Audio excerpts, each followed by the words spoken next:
ಆತ್ಮೀಯ ವಿದ್ಯಾರ್ಥಿಗಳೇ, economics study circle YouTube ಚಾನಲ್ಗೆ ಸ್ವಾಗತ. ನನ್ನ ಚಾನೆಲ್ನಲ್ಲಿ ದ್ವಿತೀಯ PUC ವಿದ್ಯಾರ್ಥಿಗಳಿಗೆ ಅರ್ಥಶಾಸ್ತ್ರ ಮತ್ತು ವ್ಯವಹಾರ ಅಧ್ಯಯನ ವಿಷಯಗಳ ಕನ್ನಡ ಮತ್ತು ಇಂಗ್ಲಿಷ್ ಮಾಧ್ಯಮಗಳ ಹಲವಾರು ವಿಡಿಯೋಗಳನ್ನು ಈಗಾಗಲೇ ಅಪ್ಲೋಡ್ ಮಾಡಿದ್ದೇವೆ. ಆಸಕ್ತ ವಿದ್ಯಾರ್ಥಿಗಳು ವೀಕ್ಷಿಸಬಹುದು.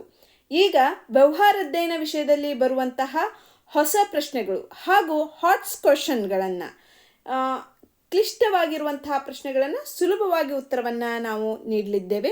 ವಿದ್ಯಾರ್ಥಿಗಳು ಸಂಪೂರ್ಣವಾಗಿ ಈ ವಿಡಿಯೋವನ್ನು ವೀಕ್ಷಿಸಿ ಸದುಪಯೋಗ ಪಡಿಸ್ಕೊಳ್ಬೇಕಾಗಿ ಕೇಳ್ಕೊಳ್ತೇನೆ. ವಿದ್ಯಾರ್ಥಿಗಳೇ, ನಿಮ್ಗೆ ಈಗಾಗಲೇ ಗೊತ್ತಿರಬಹುದು, ಹಾಟ್ಸ್ ಕ್ವಶನ್ಸ್ ಅಂತ higher order thinking skills questions. ಇವು ಒಂದು ಸ್ವಲ್ಪ ಇಂಡೈರೆಕ್ಟಾಗಿ ಪ್ರಶ್ನೆಗಳನ್ನು ಕೇಳಿರ್ತಾರೆ, ನೇರವಾದಂತಹ ಪ್ರಶ್ನೆಗಳು ಇರಂಗಿಲ್ಲ.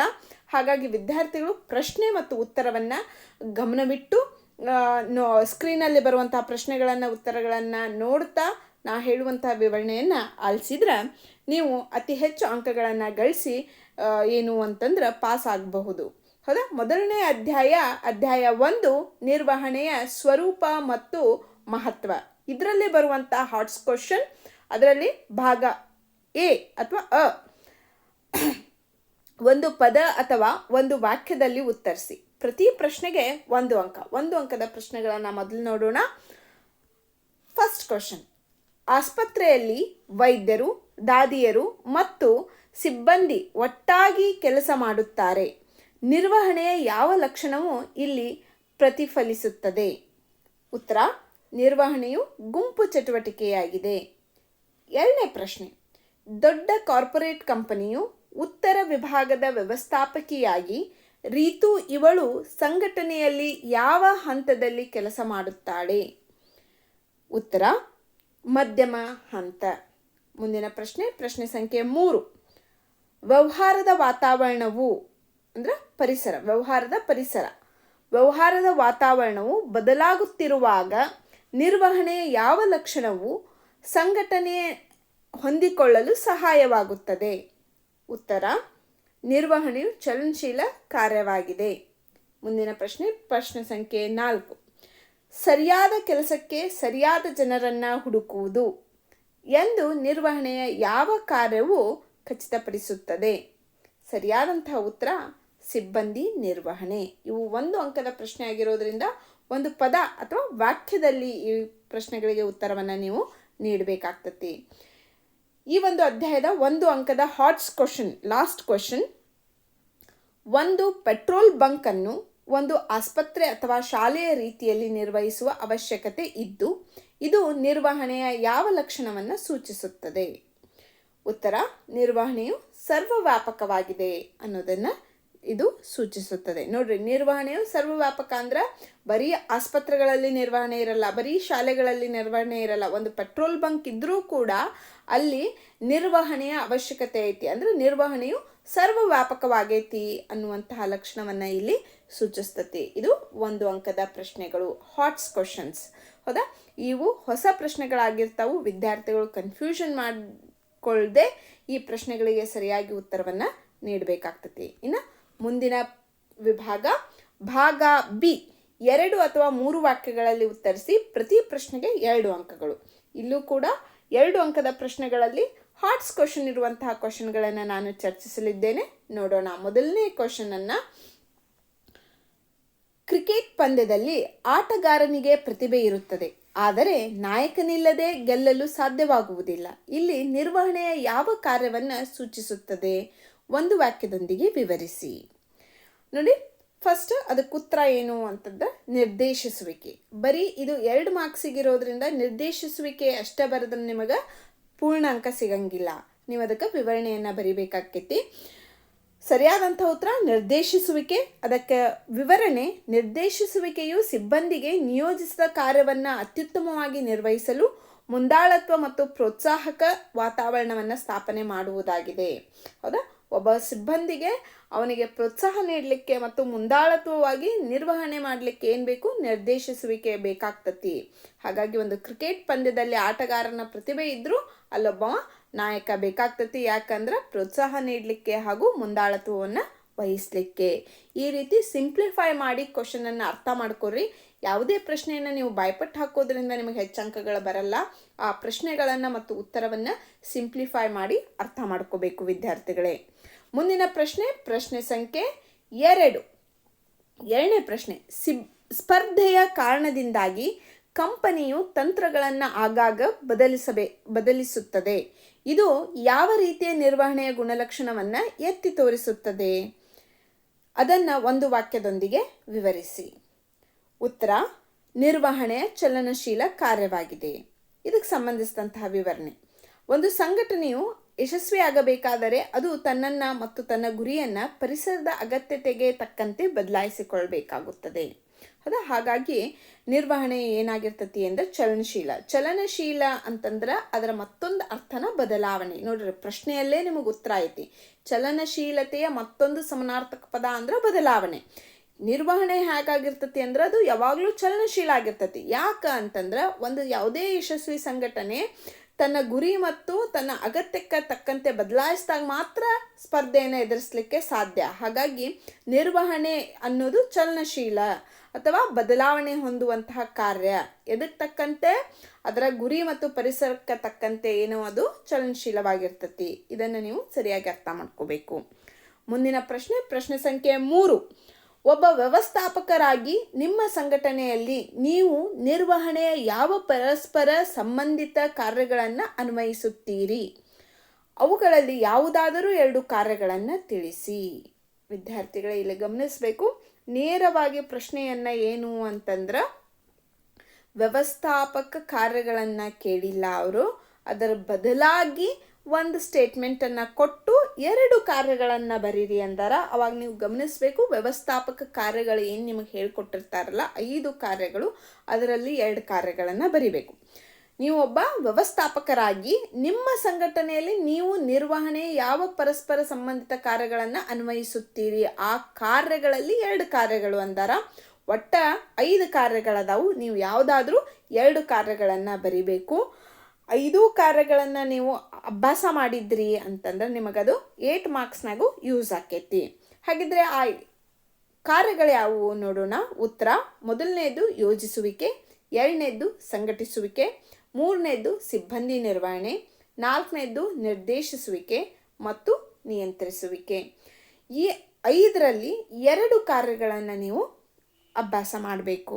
ಮುಂದಿನ ಪ್ರಶ್ನೆ, ಇನ್ನು ಡಿ ಭಾಗದ ಪ್ರಶ್ನೆಗಳನ್ನು ನೋಡೋಣ. ಡಿ ಭಾಗದಲ್ಲಿ 20 ಅಥವಾ 25 ವಾಕ್ಯಗಳಲ್ಲಿ ನೀವು ಉತ್ತರಿಸಬೇಕಾಗ್ತತಿ. ಪ್ರತಿ ಪ್ರಶ್ನೆಗೆ 8 ಅಂಕಗಳು ಇರ್ತಾವು. Long questions. ಹೌದಾ? ಲಾಂಗ್ ಕ್ವಶನ್ಸ್ನಲ್ಲಿ ಯಾವ ರೀತಿ ಹಾಟ್ಸ್ ಕ್ವಶನ್ಸ್ ಅದಾವು ಅನ್ನೋದನ್ನು ಈಗ ನಾವು ಗಮನಿಸೋಣ ವಿದ್ಯಾರ್ಥಿಗಳೇ. ಮೊದಲನೇ ಪ್ರಶ್ನೆ, ನಿರ್ವಹಣೆಯ ಯಾವ ಉದ್ದೇಶಗಳನ್ನು ಸಾಧಿಸಲು ಬಯಸುತ್ತದೆ? ಸ್ಪಷ್ಟೀಕರಿಸಿ. ಇಲ್ಲಿ 3 ಪ್ರಮುಖವಾದಂಥ ಉದ್ದೇಶಗಳದಾವು. ಅದರೊಳಗೆ ಮತ್ತೆ ಸಬ್ ಪಾಯಿಂಟ್ ಅದಾವು. ಇವು ಎಲ್ಲ ಪಾಯಿಂಟ್ಸನ್ನು ಏನು ನಾವು ಡಿಸ್ಪ್ಲೇ ಮಾಡೇವಲ್ಲ ಅವುಗಳನ್ನು ನಾವು ಸಂಪೂರ್ಣವಾಗಿ ವಿವರಿಸಿದ್ರೆ ನಮಗೆ 8ಕ್ಕೆ 8 ಅಂಕಗಳು ಬರ್ತಾವೆ. ಜಸ್ಟ್ ನೀವು ಈ ಪಾಯಿಂಟ್ಸ್ಗಳನ್ನಷ್ಟೇ ನೀವು ಬರೆದ್ರಿ ಅಂತಂದ್ರೆ ನಿಮಗೆ 4 ಅಂಕಗಳು ಬರುವಂತಹ ಸಾಧ್ಯತೆಗಳು ಅದಾವು.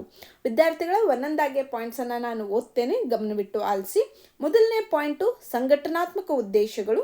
ಇದರಲ್ಲಿ ಮತ್ತೆ 3 ಸಬ್ ಪಾಯಿಂಟು. 1ನೇದು ಅಸ್ತಿತ್ವ, 2ನೇದು ಲಾಭ, 3ನೇದು ಬೆಳವಣಿಗೆ.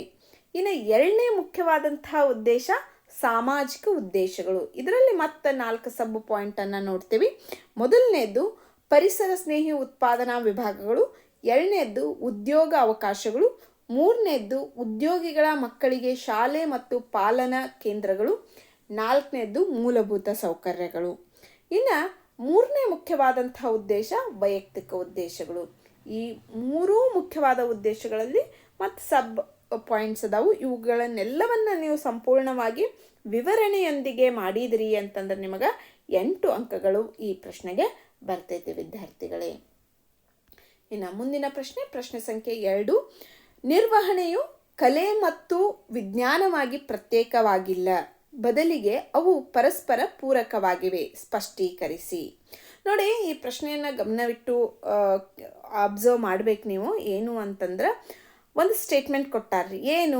ನಿರ್ವಹಣೆ ಅನ್ನೋದು ಕಲೆ ಮತ್ತು ವಿಜ್ಞಾನವಾಗಿ ಪ್ರತ್ಯೇಕವಾಗಿಲ್ಲ, ಬದಲಿಗೆ ಅದು ಕಲೆನೂ ಹೌದು ಮತ್ತು ವಿಜ್ಞಾನವೂ ಹೌದು. ಅಂದರೆ ಪರಸ್ಪರ ಒಂದಕ್ಕೊಂದು ಪೂರಕವಾಗಿವೆ. ಅವ್ರು ಸ್ಟೇಟ್ಮೆಂಟ್ ಆಲ್ರೆಡಿ ಕೊಟ್ಟಾರ, ಅದನ್ನು ನೀವು ಸ್ಪಷ್ಟೀಕರಿಸಬೇಕು. ಅದು ಹೌದು ಅನ್ನೋದನ್ನು ನೀವು ಸ್ಪಷ್ಟೀಕರಿಸಿ ಬರಿಬೇಕಾಗ್ತದೆ. ಹಾಗಾಗಿ ಉತ್ತರನ ನೋಡೋಣ ವಿದ್ಯಾರ್ಥಿಗಳೇ. ನಿರ್ವಹಣೆಯು ಕಲೆ ಮತ್ತು ವಿಜ್ಞಾನವಾಗಿ ಪ್ರತ್ಯೇಕವಾಗಿಲ್ಲ, ಬದಲಿಗೆ ಅವು ಪೂರಕವಾಗಿವೆ. ಹೌದು, ಅವು ನಿರ್ವಹಣೆಯು ಕಲೆಯೂ ಹೌದು, ವಿಜ್ಞಾನವೂ ಹೌದು, ಅದು ಒಂದಕ್ಕೊಂದು ಪೂರಕವಾಗೈತಿ. ಹಾಗಿದ್ರೆ ಮೊದಲನೇ ಪಾಯಿಂಟ್ ತಗೊಳ್ಳೋಣ. ನಿರ್ವಹಣೆಯು ಹೇಗೆ ಕಲೆ ಆಗೈತಿ ಅನ್ನೋದ್ರ ಬಗ್ಗೆ ನೋಡೋಣ ವಿದ್ಯಾರ್ಥಿಗಳೇ. ನಿರ್ವಹಣೆಯು ಕಲೆಯಾಗಿ ಅಪೇಕ್ಷಿತ ಫಲಿತಾಂಶಗಳನ್ನು ಸಾಧಿಸಲು ಅಸ್ತಿತ್ವದಲ್ಲಿರುವ ಜ್ಞಾನವನ್ನು ಕೌಶಲ್ಯಪೂರ್ಣ ಮತ್ತು ವೈಯಕ್ತಿಕವಾಗಿ ಅನ್ವಯಿಸುವುದಾಗಿದೆ. ಹೌದಾ? ಅದರಲ್ಲಿ ಬರುವಂಥ 3 ಪಾಯಿಂಟ್ಸನ್ನು ನೋಡೋಣ. ಮೊದಲನೇದು ಸೈದ್ಧಾಂತಿಕ ಜ್ಞಾನದ ಅಸ್ತಿತ್ವ, ಎರಡನೇದು ವೈಯಕ್ತಿಕಗೊಳಿಸಿದ ಅನ್ವಯಿಸುವಿಕೆ, ಮೂರನೇದು ಆಚರಣೆ ಮತ್ತು ಸೃಜನಶೀಲತೆಗಳ ಮೇಲೆ ಆಧಾರಿತ. ಇದು ಕಲೆಗೆ ಸಂಬಂಧಿಸಿದಂತಹ ಪಾಯಿಂಟ್ಸು. ಈ 3 ಪಾಯಿಂಟ್ಸನ್ನು ಬರೆದು ನೀವು ಸ್ವಲ್ಪ ವಿವರಣೆಯನ್ನು ಮಾಡಬೇಕಾಗ್ತತಿ. ಇನ್ನು ನಿರ್ವಹಣೆಯು ಯಾವ ರೀತಿ ವಿಜ್ಞಾನವಾಗಿದೆ ಅನ್ನೋದನ್ನು ಮುಂದಿನ ಸ್ಲೈಡಲ್ಲಿ ನೋಡೋಣ. ನಿರ್ವಹಣೆ ವಿಜ್ಞಾನವಾಗಿ ಸಾಮಾನ್ಯ ಸತ್ಯ ಅಥವಾ ಸಾಮಾನ್ಯ ನಿಯಮಗಳ ಆಚರಣೆಗಳನ್ನು ವಿವರಿಸುವ ಕ್ರಮಬದ್ಧವಾದ ಜ್ಞಾನವಾಗಿದೆ. ಇದರಲ್ಲಿ ಬರುವಂತಹ 3 ಮುಖ್ಯವಾದಂತಹ ಪಾಯಿಂಟ್ಸನ್ನು ನೋಡೋಣ. ಯಾವ ರೀತಿ ನಿರ್ವಹಣೆ ವಿಜ್ಞಾನ ಆಗೈತಿ ಅನ್ನೋದನ್ನು ಸಾಧಿಸ್ಲಿಕ್ಕಿರುವಂತಹ 3 ಪಾಯಿಂಟ್ಸ್ಗಳು. ಮೊದಲನೇದು ಕ್ರಮಬದ್ಧವಾದ ಅಧ್ಯಯನ ವಿಜ್ಞಾನ, ಎರಡನೇದು ಪ್ರಯೋಗ ಆಧಾರಿತ ತತ್ವಗಳು, ಮೂರನೇದು ಸಾರ್ವತ್ರಿಕ ಸಿಂಧತ್ವ. ಈ 3 ಪಾಯಿಂಟ್ಸನ್ನು ಕಲೆಯಾಗಿ 3 ಪಾಯಿಂಟ್ಸನ್ನು ಮತ್ತು ವಿಜ್ಞಾನವಾಗಿ 3 ಪಾಯಿಂಟ್ಸನ್ನು ನೀವು ಇವು ಪಾಯಿಂಟ್ಸನ್ನು ಬರೆದು ವಿವರಣೆ ಬರೆದ್ರಿ ಅಂತಂದ್ರೆ 8 ಅಂಕಗಳು ಬರ್ತಾವೆ. ಬರೀ ನಾ ಇಲ್ಲಿ ಏನು ಡಿಸ್ಪ್ಲೇ ಮಾಡೇನಲ್ಲ ಇಷ್ಟ ಮಾಹಿತಿ ಬರೆದ್ರಿ ಅಂದ್ರೆ ನಿಮಗೆ 3 to 4 ಮಾರ್ಕ್ಸನ್ನು ನೀವು ತಗೋಬಹುದು ವಿದ್ಯಾರ್ಥಿಗಳೇ. ನೀವು ಅತಿ ಹೆಚ್ಚು ಅಂಕಗಳನ್ನು ಸ್ಕೋರ್ ಮಾಡಬೇಕು ಅಂತಂದ್ರೆ ನಾನೇನು ಈ PPT ಒಳಗೆ ಕೊಡ್ಲಿಕ್ಕತ್ತಿರುವಂತಹ ವಿಷಯಕ್ಕೆ ನೀವು ನಿಮ್ಮದು ವಿವರಣೆಯನ್ನು ಸರಿಯಾದಂತಹ ವಿವರಣೆಯನ್ನು ಸೇರಿಸಿ ಬರೆದ್ರಿ ಅಂತಂದ್ರೆ ಗರಿಷ್ಠ ಅಂಕಗಳನ್ನು ನೀವು ಗಳಿಸಬಹುದು. ಇನ್ನು ಮುಂದಿನ ಪ್ರಶ್ನೆ ಸಂಖ್ಯೆ 3. ಸಮನ್ವಯತೆಯನ್ನು ನಿರ್ವಹಣೆಯ ಸಾರವೆಂದು ಪರಿಗಣಿಸಲಾಗುತ್ತದೆ. ಸಮನ್ವಯತೆಯ ಗುಣಲಕ್ಷಣಗಳನ್ನು ಉಲ್ಲೇಖಿಸಿ ಈ ಹೇಳಿಕೆಯನ್ನು ವಿಮರ್ಶಾತ್ಮಕವಾಗಿ ವಿಶ್ಲೇಷಿಸಿ. ವಿದ್ಯಾರ್ಥಿಗಳೇ ನೋಡಿ, ಮತ್ತು ಇವರೇನು ಅಂತಂದ್ರೆ ಮತ್ತೊಂದು ಸ್ಟೇಟ್ಮೆಂಟ್ ಕೊಟ್ಟು ಅದನ್ನು ಗುಣಲಕ್ಷಣಗಳ ಮೂಲಕ ಉಲ್ಲೇಖಿಸಿ ಅಥವಾ ವಿಮರ್ಶೆ ಮಾಡ್ರಿ ಅಂತ ಹೇಳ್ಯಾರ. ಏನು ಸ್ಟೇಟ್ಮೆಂಟ್ ಕೊಟ್ಟಾರ ಕ್ವಶನ್ಯಾಗ? ಸಮನ್ವಯತೆಯನ್ನು ನಿರ್ವಹಣೆಯ ಸಾರವೆಂದು. ನಿರ್ವಹಣೆಯ ಒಂದು ಸಂಪೂರ್ಣವಾದಂತಹ ಸಾರ ಯಾವುದು? ಸಮನ್ವಯತೆ. ಹಾಗಿದ್ರೆ ಸಮನ್ವಯತೆಯ ಗುಣಲಕ್ಷಣಗಳನ್ನು ನೀವು ಉಲ್ಲೇಖ ಮಾಡಿ ಅದು ಯಾವ ರೀತಿ ನಿರ್ವಹಣೆಯ ಸಾರವಾಗೈತಿ ಅನ್ನೋದನ್ನು ವಿಮರ್ಶಾತ್ಮಕವಾಗಿ ಬರಿಬೇಕಾಗ್ತತಿ ವಿದ್ಯಾರ್ಥಿಗಳೇ. ಇಲ್ಲಿ ಯಾವುದೇ ಪ್ರಶ್ನೆ ನೇರವಾಗಿ ಪ್ರಶ್ನೆಯನ್ನು ಕೇಳಿಲ್ಲ. ಅವುಗಳಿಗೆ ಏನು ಅಂತಂದ್ರೆ ಮತ್ತೊಂದು ಸ್ಟೇಟ್ಮೆಂಟನ್ನು ಕೊಟ್ಟು ಅವುಗಳನ್ನು ವಿಶ್ಲೇಷಿಸುವಂತಹ ಕಾರ್ಯವನ್ನು ನಿಮಗೆ ಕೊಟ್ಟಾರ. ಹಾಗಾಗಿ ವಿದ್ಯಾರ್ಥಿಗಳೇ ಗಮನವಿಟ್ಟು ಉತ್ತರವನ್ನು ಬರಿಬೇಕು. ಕೇವಲ ಗುಣಲಕ್ಷಣಗಳನ್ನು ಬರೆದ್ರೆ ನಿಮಗೆ 3-4 ಮಾರ್ಕ್ಸ್ ಬರ್ತಾವು. ನೀವು ಅದನ್ನು ವಿಶ್ಲೇಷಣಾತ್ಮಕವಾಗಿ ಸಮನ್ವಯತೆಗೂ ಮತ್ತು ನಿರ್ವಹಣೆಗೂ ಇರುವಂತಹ ಸಂಬಂಧಗಳನ್ನು ಇಂಟರ್ಲಿಂಕ್ ಮಾಡಿ ಬರೆದ್ರಿ ಅಂತಂದ್ರೆ ನಿಮಗೆ ಅತಿ ಹೆಚ್ಚು ಅಂಕಗಳು ಬರ್ತಾವು. ಉತ್ತರವನ್ನು ನೋಡೋಣ ವಿದ್ಯಾರ್ಥಿಗಳೇ. ಸಮನ್ವಯತೆಯು ಸಂಸ್ಥೆಯ ಸಾಮಾನ್ಯ ಗುರಿ ಉದ್ದೇಶಗಳನ್ನು ಈಡೇರಿಸಲು ವೈಯಕ್ತಿಕ ಮತ್ತು ಗುಂಪು ಪರಿಶ್ರಮಗಳಲ್ಲಿ ಏಕತೆ ಸಾಧಿಸುವುದನ್ನು ಹಾಗೂ ಕನಿಷ್ಠ ಸಂಘರ್ಷದಲ್ಲಿ ಕಾರ್ಯ ಮಾಡುವುದನ್ನು ಖಚಿತಪಡಿಸುವುದಾಗಿದೆ. ಇದಕ್ಕೆ ಸಂಬಂಧಿಸಿದಂಥ ಗುಣಲಕ್ಷಣಗಳನ್ನು ನೋಡೋಣ ವಿದ್ಯಾರ್ಥಿಗಳೇ. ಸಮನ್ವಯತೆಯ ಗುಣಲಕ್ಷಣಗಳು. ಮೊದಲನೇದು, ಸಮನ್ವಯತೆಯು ಗುಂಪು ಪರಿಶ್ರಮವನ್ನು ಸಂಯೋಜಿಸುತ್ತದೆ. ಎರಡನೇದು, ಸಮನ್ವಯತೆಯು ಕ್ರಿಯೆಯ ಏಕತೆಯನ್ನು ಖಚಿತಗೊಳಿಸುತ್ತದೆ.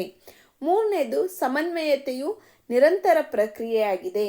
ನಾಲ್ಕನೇದು, ಸಮನ್ವಯತೆಯು ಸರ್ವವ್ಯಾಪಕ ಕಾರ್ಯವಾಗಿದೆ. ಐದನೇದು, ಸಮನ್ವಯತೆಯು ಎಲ್ಲ ವ್ಯವಸ್ಥಾಪಕರ ಜವಾಬ್ದಾರಿಯಾಗಿದೆ. ಆರನೇದು, ಸಮನ್ವಯತೆಯು ಉದ್ದೇಶಪೂರ್ವಕ ಕಾರ್ಯವಾಗಿದೆ. ಇವುಗಳನ್ನು ಈ 6 ಪಾಯಿಂಟ್ಸನ್ನು ನಾವು ವಿವರಣೆಯನ್ನು ಮಾಡಿದಾಗ ನಮಗೆ ಗರಿಷ್ಠ ಅಂಕಗಳು 8ಕ್ಕೆ 8 ಅಂಕಗಳು ಸಿಗ್ತಾವೆ ವಿದ್ಯಾರ್ಥಿಗಳೇ. ಇನ್ನು ಮುಂದಿನ ಪ್ರಶ್ನೆ ಸಂಖ್ಯೆ 4. ನಿರ್ವಹಣೆಯು ನಿರಂತರ ಪರಸ್ಪರ ಸಂಬಂಧಿತ ಸರಣಿ ಕಾರ್ಯವಾಗಿದೆ, ವಿವರಿಸಿ. ನೋಡಿ, ನಿರ್ವಹಣೆಯ ಕಾರ್ಯಗಳು. ನಾವು ಈಗಾಗಲೇ 2 ಅಂಕದ ಪ್ರಶ್ನೆಯಲ್ಲಿ ಇದ್ರ ಬಗ್ಗೆ ಅಭ್ಯಾಸ ಮಾಡೇವಿ, ಹೌದಾ? ಈ 5 ಕಾರ್ಯಗಳನ್ನು ನಾನು ಈಗಾಗಲೇ ನಿಮಗೆ ಇಂಟ್ರೊಡ್ಯೂಸ್ ಮಾಡೇನಿ. ನೋಡ್ರಿ, ನಾ ಆವಾಗಲೇ ಹೇಳಿದ್ದೆ, ನೀವು ಇದನ್ನು 2 ಮಾರ್ಕ್ಸ್ನಾಗ ಆ 5 ಪಾಯಿಂಟನ್ನು ನೀವು ಬಾಯ್ಪಟ್ಟು ಹಾಕಿದ್ರಿ ಅಂತಂದ್ರೆ ನಿಮಗೆ ಲಾಂಗ್ ಕ್ವಶನ್ಸ್ನಾಗ 8 ಮಾರ್ಕ್ಸ್ನಾಗ ಯೂಸ್ ಆಕೈತಿ ಅಂತ ಹೇಳಿ. ಅದೇ ಪ್ರಶ್ನೆ ಈಗ ನಿಮಗೆ ಬಂದೈತಿ. ನಿರ್ವಹಣೆಯು ನಿರಂತರ ಅಥವಾ ಪರಸ್ಪರ ಸಂಬಂಧಿತ ಸರಣಿಯ ಕಾರ್ಯವಾಗಿದೆ, ವಿಮರ್ಶಿಸಿ ಅಂದಾಗ 5 ನಿರ್ವಹಣೆಯ ಕಾರ್ಯಗಳನ್ನು ನಾವು ನೋಡ್ತೀವಿ. ಮೊದಲನೇದು ಯೋಜಿಸುವಿಕೆ, 2ನೇದು ಸಂಘಟಿಸುವಿಕೆ, 3ನೇದು ಸಿಬ್ಬಂದಿ ನಿರ್ವಹಣೆ, 4ನೇದು ನಿರ್ದೇಶಿಸುವಿಕೆ, 5ನೇದು ನಿಯಂತ್ರಿಸುವಿಕೆ. ಈ 5 ಕಾರ್ಯಗಳನ್ನು ನೀವು ವಿವರಿಸಿದ್ರಿ ಅಂತಂದ್ರೆ 8 ಅಂಕಗಳನ್ನು ನೀವು ಗಳಿಸಲಿಕ್ಕೆ ಸಾಧ್ಯ ವಿದ್ಯಾರ್ಥಿಗಳೇ. ಮುಂದಿನ ಪ್ರಶ್ನೆ ಸಂಖ್ಯೆ 5. ಈ ಅಧ್ಯಾಯದ ಹಾಟ್ಸ್ ಕ್ವಶನ್, ಕೊನೆಯ ಹಾಟ್ಸ್ ಕ್ವಶನ್ ಅಂತ ಹೇಳ್ಬೋದು. 5ನೇ ಪ್ರಶ್ನೆ, ನಿರ್ವಹಣೆಯ 3 ಹಂತದ ಚಟುವಟಿಕೆಯಾಗಿದೆ. ನಿರ್ವಹಣೆಯು ಈ ಹಂತಗಳನ್ನು ಒಂದು ಸುಂದರ ಚಿತ್ರವನ್ನಾಗಿ ತೋರಿಸಿ ಉದಾಹರಣೆಯೊಂದಿಗೆ ವಿವರಿಸಿ. ನೋಡ್ರಿ, ನಿರ್ವಹಣೆ ಅನ್ನೋದು 3 ಹಂತದ ಚಟುವಟಿಕೆ. ಅವರ ಮೊದಲ ನಿಮಗೆ ಹೇಳಿಬಿಟ್ಟಾರ 3 ಹಂತದ ಚಟುವಟಿಕೆ. ಆ 3 ಹಂತಗಳನ್ನು ಸುಂದರವಾದಂತಹ ಚಿತ್ರದೊಂದಿಗೆ ತೋರಿಸಿ ಉದಾಹರಣೆಯೊಂದಿಗೆ ವಿವರಿಸ್ಲಿಕ್ಕೆ ಹೇಳ್ಯಾರ. ಹಾಗಿದ್ರೆ ಚಿತ್ರ ಏನೈತಿ ವಿದ್ಯಾರ್ಥಿಗಳೇ? ನೋಡೋಣ. ಇಲ್ಲಿ ನಾವು ಟ್ರಯಾಂಗಲ್ ಇಂದು ತ್ರಿಕೋನದ ಚಿತ್ರವನ್ನು ಹಾಕೇವಿ, ಅದನ್ನು ನೀವು ಗಮನಿಸಬೇಕು. ಈ ಚಿತ್ರದಲ್ಲಿ 3 ನಿರ್ವಹಣೆಯ ಹಂತಗಳನ್ನು ನಾವು ಗಮನಿಸ್ತೇವೆ. ಮೊದಲನೇದ್ದು ಉನ್ನತ ನಿರ್ವಹಣೆ, ಅಂದರೆ ಟಾಪ್ ಲೆವೆಲ್, ಫಸ್ಟ್ ಮೇಲಿರ್ತೈತಿ. ಅದಕ್ಕೆ ಉದಾಹರಣೆಗಳು ಯಾರ್ಯಾರು ಬರ್ತಾರ? CEO, board of director, MD. ಅಂದರೆ ಈಗ ಒಂದು ಕಾಲೇಜ್ ಐತಿ ಅಂತಂದ್ರೆ ಆ ಕಾಲೇಜ್ನಾಗಿರೋ ಪ್ರಿನ್ಸಿಪಲ್, ಉನ್ನತ ನಿರ್ವಹಣೆಯನ್ನು ಮಾಡುವಂಥವ್ರು ಯಾರು? ಪ್ರಿನ್ಸಿಪಲ್. ನೆಕ್ಸ್ಟ್ ಮಧ್ಯಮ ನಿರ್ವಹಣೆ, ಹೌದಾ? ಮಧ್ಯಮ ನಿರ್ವಹಣೆಯಲ್ಲಿ ಯಾರು ಬರ್ತಾರಾ? Manager, supervisors, others. ಅಂದ್ರೆ ಈಗ ಒಂದು ಕಾಲೇಜಿನ ಉದಾಹರಣೆಗೆ ತಗೊಂಡ್ವಲ್ಲ ವಿದ್ಯಾರ್ಥಿಗಳೇ, ಅದರಲ್ಲಿ ಮಧ್ಯಮ ನಿರ್ವಹಣೆಯಲ್ಲಿ ಯಾರು ಬರ್ತಾರಾ? ಉಪನ್ಯಾಸಕ ವರ್ಗದವರು ಬರ್ತಾರಾ, ಹೌದಾ? ಶಿಕ್ಷಕ ವರ್ಗದವರು ಬರ್ತಾರಾ. ಇನ್ನು ಲಾಸ್ಟ್ ಥರ್ಡ್ ಒನ್ ಏನು ಅಂತ, ಕಾರ್ಯಾಚರಣೆ ಅಥವಾ ಮೇಲ್ವಿಚಾರಣಾ ನಿರ್ವಹಣೆ. ಇದನ್ನು ಲೋವರ್ ಲೆವೆಲ್ ಅಂತ ನಾವು ಹೇಳ್ತೇವೆ, ಹೌದಾ? ಈ ಒಂದು 3ನೇ ಹಂತದಲ್ಲಿ ಬರೋರು ಯಾರು ಅಂತಂದ್ರೆ ಲೇಬರರ್, ಕಾರ್ಮಿಕ ವರ್ಗ ಇದರಲ್ಲಿ ಬರ್ತೈತಿ. ಫಾರ್ ಎಕ್ಸಾಂಪಲ್ ಒಂದು ಕಾಲೇಜು ಅಂತ ಬಂತಂದ್ರೆ ಅಟೆಂಡರ್ಸು, ಪ್ಯೂನ್ಸು, ಹೌದಾ? ಆಫೀಸ್ ವರ್ಕರ್ಸು, ಇವರೆಲ್ಲ 3ನೇ ಹಂತದಲ್ಲಿ ಬರುವಂತಹ ವರ್ಕರ್ಸ್ ಆಗಿರ್ತಾರ. ಅಂದರೆ ಒಂದು ನಿರ್ವಹಣೆಯಲ್ಲಿ ಇರುವಂತಹ 3 ಹಂತಗಳು. ಮೊದಲನೇ ಹಂತ ಉನ್ನತ, 2ನೇದ್ದು ಮಧ್ಯಮ ನಿರ್ವಹಣೆ, 3ನೇದ್ದು ಕಾರ್ಯಾಚರಣೆ ಅಥವಾ ಮೇಲ್ವಿಚಾರಣಾ ಹಂತ. ನೀವು ಉದಾಹರಣೆಯೊಂದಿಗೆ ಅದನ್ನು ಬರಿಬೇಕು ಅಂತಂದ್ರೆ ಮೊದಲನೇದ್ರೊಳಗೆ CEO ಬರಿಬೋದು, 2ನೇದ್ರೊಳಗೆ ಮ್ಯಾನೇಜರ್, ಸೂಪರ್ವೈಸರ್ ಬರಿಬೋದು, 3ನೇದ್ರೊಳಗೆ ಲೇಬರ್. ಆಗಲೇ ಉದಾಹರಣೆ ಕೊಟ್ಟಂಗೆ ಒಂದು ಕಾಲೇಜ್ ಅಂತ ತಗೊಂಡಾಗ principal first top, lecturers middle, and clerks, attenders, peons 3ನೇ ಹಂತ. ಈ ರೀತಿಯಾಗಿ ನೀವು ನೀಟಾಗಿ ಅದನ್ನು ಉದಾಹರಣೆ ಕೊಟ್ಟು ವಿವರಿಸಿದ್ರಿ ಅಂತಂದ್ರೆ ನೀವು 8 ಅಂಕಗಳನ್ನು ಗಳಿಸ್ಲಿಕ್ಕೆ ಸಾಧ್ಯ. ನೀವು ಇಷ್ಟೇ ಚಿತ್ರಾನ್ನ ಬರಿತೇವ್ರಿ, ನನಗಷ್ಟೆಲ್ಲ ನೆನ್ಪಿಟ್ಕೊಳ್ಳೋಕ್ಕಾಗಂಗಿಲ್ಲ ಅನ್ನುವಂಥ ವಿದ್ಯಾರ್ಥಿಗಳು ಇರ್ತಾರ. ಅವರಿಗೆ ಇಷ್ಟೇ ಚಿತ್ರವನ್ನು ನೆನ್ಪಿಟ್ಕೊಂಡು ಬರೆದ್ರೂ ಕೂಡ ನಿಮಗೆ 3 ಅಂಕದಿಂದ 4 ಅಂಕದವರೆಗೂ ನಿಮಗೆ ಗಳಿಸ್ಲಿಕ್ಕೆ ಸಾಧ್ಯ ಐತಿ ವಿದ್ಯಾರ್ಥಿಗಳೇ, ಹೌದಾ? ಇನ್ನು ಈ ಅಧ್ಯಾಯದ ಎಲ್ಲ ಹಾಟ್ಸ್ ಕ್ವಶನನ್ನು ನಾವು ಕವರ್ ಮಾಡೇವಿ. ನಿಮಗೆ ಕ್ಲಿಷ್ಟವಾದಂಥ ಪ್ರಶ್ನೆಗಳನ್ನು ಸುಲಭವಾಗಿ ವಿವರಿಸಲಿಕ್ಕೆ ಪ್ರಯತ್ನ ಪಟ್ಟೇವಿ. ನಿಮಗೇನಾದರೂ ಪ್ರಶ್ನೆಗಳಿದ್ದರೆ ನೀವು ಕಮೆಂಟ್ ಬಾಕ್ಸ್ನಲ್ಲಿ ನಿಮ್ಮ ಪ್ರಶ್ನೆಗಳನ್ನು ಹಾಕಬಹುದು. ಮತ್ತು all the best. I will come back with a new video. ಮತ್ತೊಂದು ಹೊಸ ವಿಡಿಯೋ, ಹೊಸ ಅಧ್ಯಾಯದೊಂದಿಗೆ ನಿಮ್ಮನ್ನು ನಾನು ಮತ್ತೆ ಭೇಟಿ ಮಾಡ್ತೀನಿ. ಧನ್ಯವಾದಗಳು.